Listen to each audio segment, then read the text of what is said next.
So you got to think about all this stuff through a lens of operational security also, right? Because we're trying to protect the officer. Your average CIA officer has gone through about $2.5 million worth in training.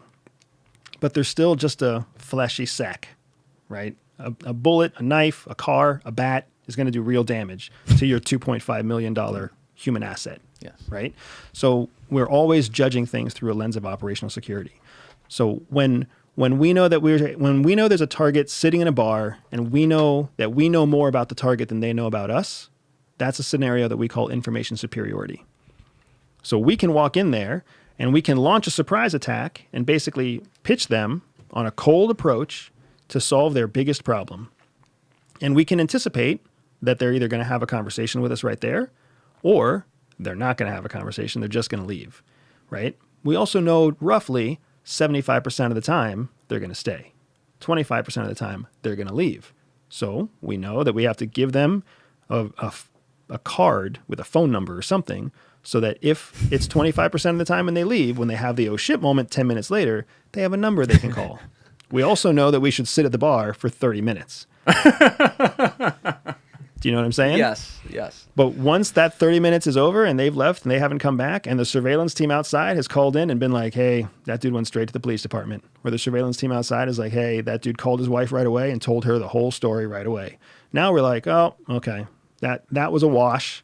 So now we should take some back off, we should plan for blowback. Yeah, get you out or something. If it gets to that, yeah. If there's like a police report or something like that, or if we might look at getting somebody off the X. Is there retribution for people that do that? Is there retribution? Their son now dies? Well, their son... You guys make sure of it? No. There's no benefit there. I had to ask. There's no benefit. Because the benefit is that dude sits there and watches his son. I mean, this is going to make me sound like a horrible person, but this is what life looks like outside of the rules. Yes. Every day that guy faces his son. Every day he watches his son disintegrate more and more. And every day he knows he had the chance to fix it, and he didn't fix it. And that is where the coercive part of this sets in. Because after doing that for 10, 15, 30 days, 60 days, 2 years, he's still going to keep that card. And when the day comes that he picks up that card and he makes a phone call to that number and he says, hey, I had somebody talk to me about helping my son. Can I have that conversation again?